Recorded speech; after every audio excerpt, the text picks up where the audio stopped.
Welcome to Theories of Addiction, CNS 6601.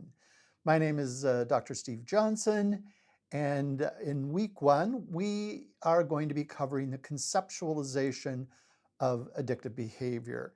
Each week will be divided into two lectures, and so, of course, this is lecture one. Let's begin with a reality. Addiction is a very, very complex phenomenon with multiple contributing factors and multiple expressions of those contributing factors. Those contributing factors are often called, those contributing causal factors are called the etiology of addictions. And the etiology of addictive behaviors are debated by experts in addiction studies and psychotherapy. Lots of theories about how that is done.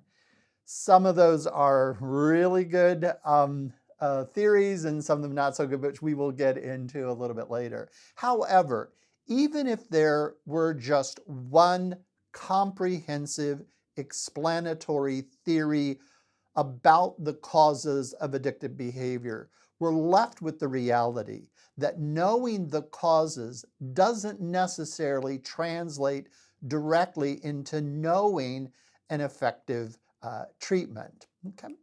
The many counselors, for example, or psychotherapists who practice addictions counseling, use interventions or treatments that are not linked to scientifically based theories. So in this course, we're going to be looking at the current dominant theories of addictive behavior with the humility, we hope, of knowing that continued scientific research will supply the information needed to build additional theories and additional treatments. This is an ongoing process. It's a never-ending process, and that is the very nature of science. The progressive movement to more and more comprehensive truths about addictions and what we can do to treat the addictions. Now, in this course, we're going to use the word models and theories interchangeably. So you will hear me sometimes use one word and sometimes another word. They essentially mean the same thing. So today I want to look at the features of a good model or a good theory, right?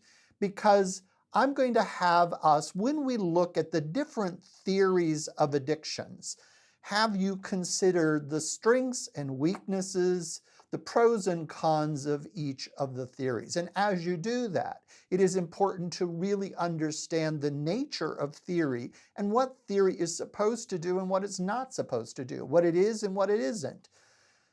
Theory is not synonymous with truth or fact. And a lot of people confuse this. They think that the opposite of theory would be truth, or the opposite of fact would be theory. Theories are explanations of some kind of phenomenon. In this course, the phenomenon under consideration will be addictive behaviors. Okay? And so we will be looking at theories that are trying to explain addictive behavior, the causes, the consequences, and how we can treat them.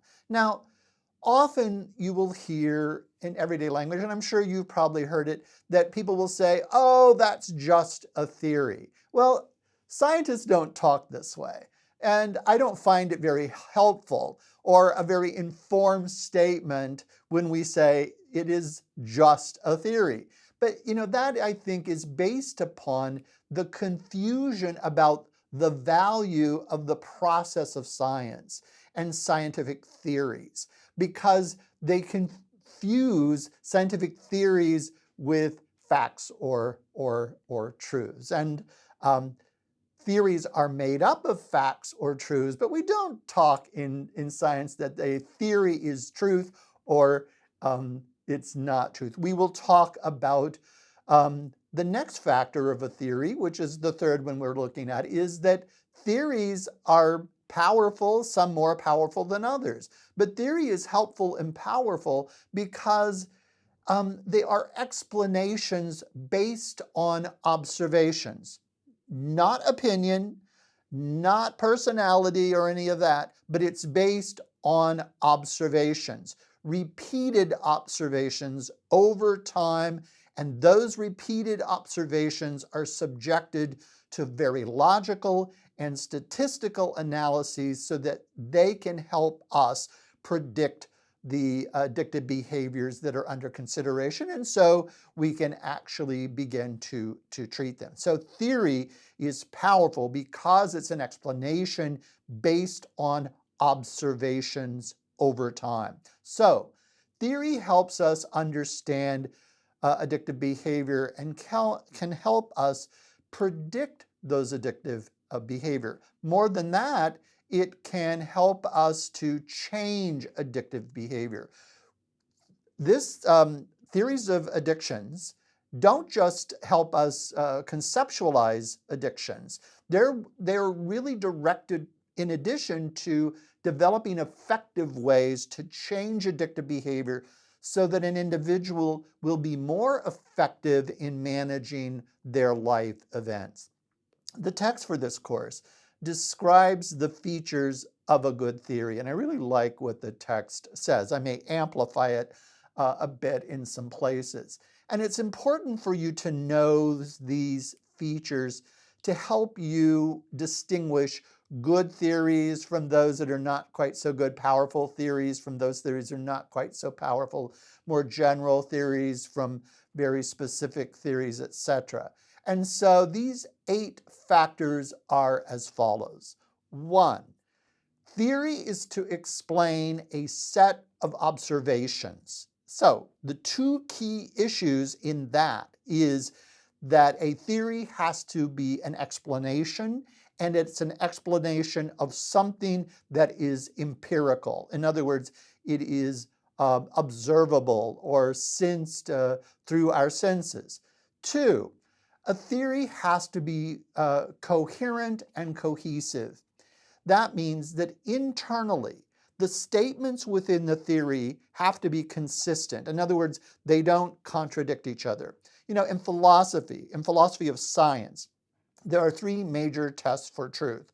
And one of the tests is coherence, that in a theory, which is going to be made up of a lot of statements about observable behavior, right?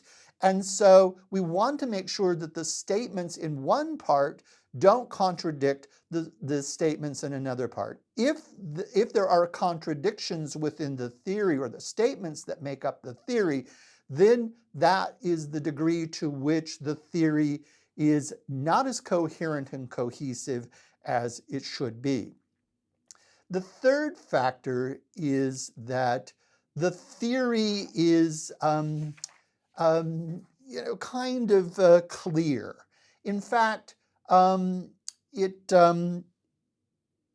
clarifies observations so that they can be understandable. So science, I know it may seem not really clear because science does have its jargon in each domain of science. For example, psychology versus physics or chemistry has its own jargon, but that is used so that the words and the terms and the concepts are very precise and very clear and help communication between and among scientists to be understandable. So the fourth feature is that theory has to be explicit. And let's spend a little time here.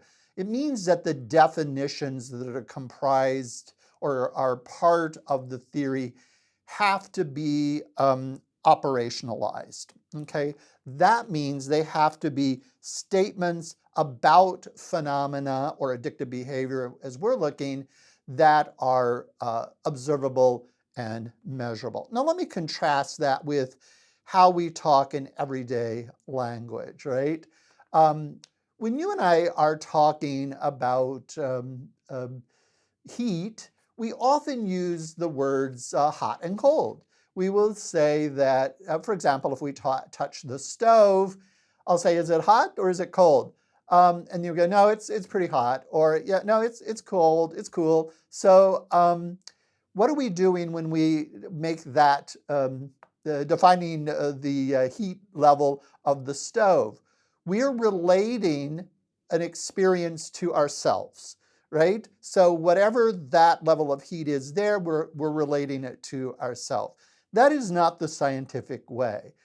They relate terms to each other. So if I ask a science about the heat level or temperature, they're not going to touch something and say, yeah, I think it's hot, it's cold. No, that is vague and imprecise. And so they will talk about temperature. So for example, what is temperature? Well, in science, it's conceptualized as the measure of the average translational kinetic energy of the molecules within a system, right? Which may sound kind of jargony, but we will have to take that definition and then operationalize it. So if we're going to study it, when we talk about temperature, we may be talking about the temperature or the level on a thermometer or some other measurement of temperature. So we will operationalize that, okay? So for science, it has to be very explicit. Their definitions, their concepts have to be operationalized. And that means that they have to be statements about phenomena that can be measured. They're not vague, and they cannot be non-empirical, okay?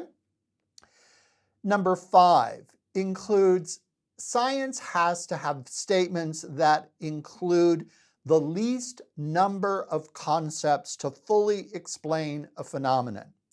It doesn't just multiply terms and concepts needlessly. There may be multiple concepts, but only those that are necessary.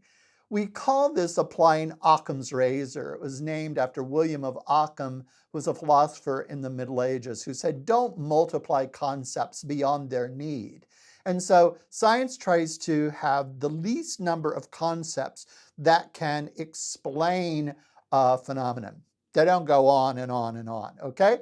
And so those concepts, in other words, have to be what we would call exclusive and exhaustive. They should cover only what they're talking about, but they should cover everything that they're talking about. Be exclusive. So if we're talking about addictive behavior, then we don't want to be talking about car mechanics. And then when we're talking about addictive behavior, however, we want to cover everything that is known about addictive behavior. So those concepts have to be minimal and exclusive and exhaustive. The 6th characteristic is that science needs to be comprehensive. A theory needs to be comprehensive. The theory needs to be generalizable. In other words, generalized to explain multiple events and phenomena across time, across events, and across people groups. So when we're looking at addictive behavior, we want to have theories that will help us to understand addictive behavior, this time versus another time, across events, the behavior of an addict in one event versus another event versus another situation, and across people groups, etc. It doesn't mean that there may not be differences within different people groups, etc., or in different environments, but we would need to have this generalizable and comprehensive as possible. The 7th principle or feature of a good theory is that and this is really the nature and the function of science, is that a good theory generalizes predictions that can be tested. So for example, a good theory of addictive behavior should be able to predict how an individual who is addicted will react to particular drugs and in particular situations, etc. So testing helps us to revise and refine the theory over time. So it's supposed to give generalized predictions. And so we will make predictions, but if there's some problems in the predictions, it predicts to a great degree behaviors, but misses some others, then the ongoing studies that are done in science help to refine that theory over time. And sometimes we say that science or theories kind of asymptotically approach truth. Asymptote is a concept from geometry, so that if we have a line, we would say that the theory gets closer and closer to the truth, but it never fully grasps the truth, and that is the ongoing nature of science. And good theories have to generate make good predictions. And we have to be able to determine whether the prediction or the concepts are measurable. Let me give an example of a bad theory. Here's my watch. And let's say I am trying to explain to you my theory about how my watch works. And I say, my watch has a little green man in there that is constantly working so that the hands on my watch, or if it's digital, the numbers keep changing. Well, in order for that to be a good theory, there has to be a way for us to see whether what I say actually corresponds to reality. Well, is there a test, in other words, to see whether it is true or false? You might say, well, yeah, there's a test. Just open your watch. But I go, oh, I forgot to tell you. There's a little green man inside the watch that when he moves, it makes the watch move. But if you open the watch, then he goes invisible, okay? So I've just made it more difficult to actually determine whether my theory is true or false. If there's no way to falsify it, then it's not a good theory. It's not a scientific theory if there's no way to show that it is false. Well, so someone could say, okay, then why don't we do an X-ray or an ultrasound of your watch? And I go, oh, yeah, I'm sorry. I forgot to tell you that as soon as the little green man senses X-rays or ultrasounds, he just dodges those because it can move very, very, very quickly. And so there's no way for the X-rays to catch him in the act. So again, notice I'm making it more and more difficult, maybe even impossible to test the truthfulness of the theory. And if there is no way to test the truthfulness of the theory, then it's not a good scientific theory. Well, some people will say, though, but you haven't proved that it's wrong. The point is that we can't say that something is a good theory if we can't prove it wrong. There has to be a way to at least be able theoretically to prove the theory is not a good explanation of reality. A philosopher who was a disciple of a very famous philosopher, Wittgenstein, his disciple F.P. Ramsey, defined a particular set of beliefs, or theory, because a theory is a particular set of beliefs. He said that they are a map and something by which we steer. I really like that because theories in many ways are like good maps. A good theory is like a good map.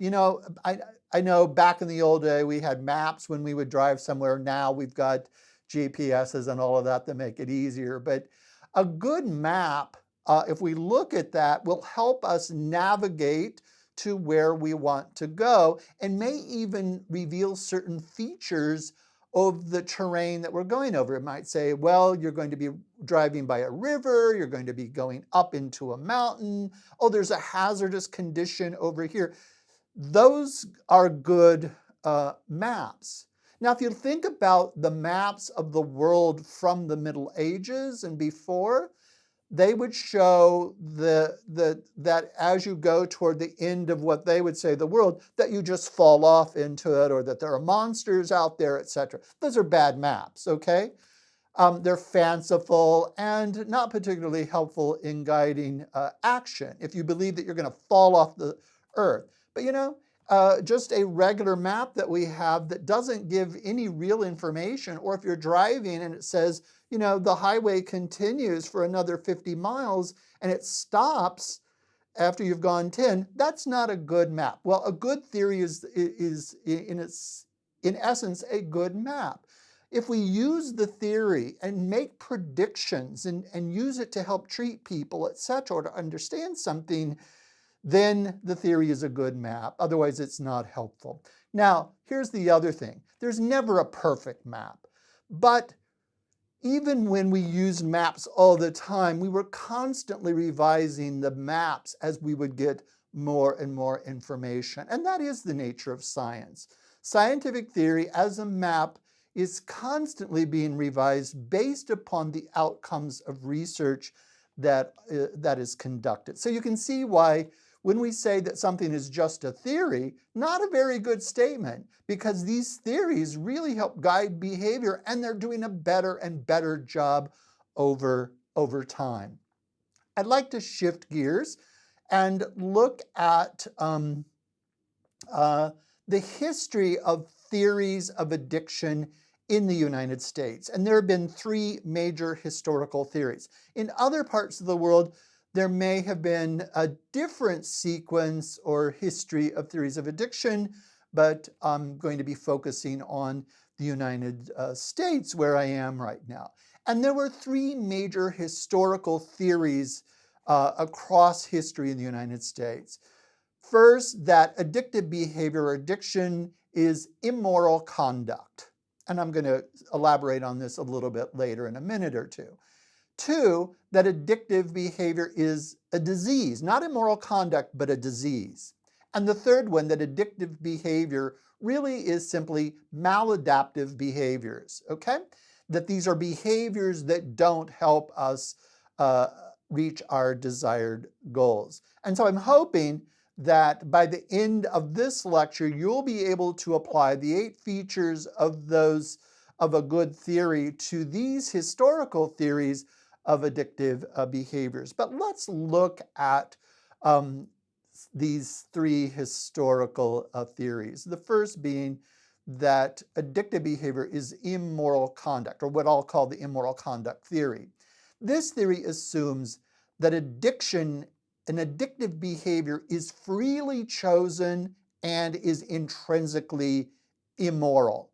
And if you hold that, and we've seen within history that when that kind of model of addictive behavior was held, treatment often involved punishing the individual who had an addiction by multiple means, perhaps through legal action, incarceration, or by facing the consequences of the addictive behavior by public shame and blame, etc. So there's still some of that within American culture today, but by and large, we've progressed beyond the theory that addictive behavior is merely immoral conduct.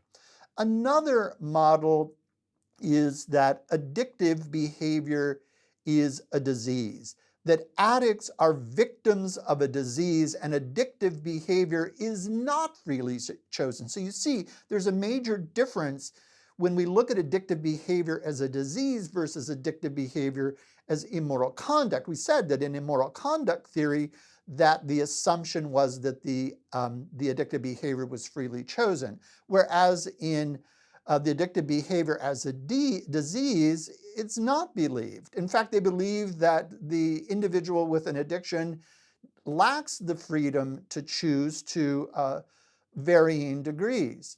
And why? Because in that disease model, the addictive behavior causes a loss of control to effectively handle behavior in the face of temptation to use a substance or urge to do that. So in this model, treatment is medical in nature.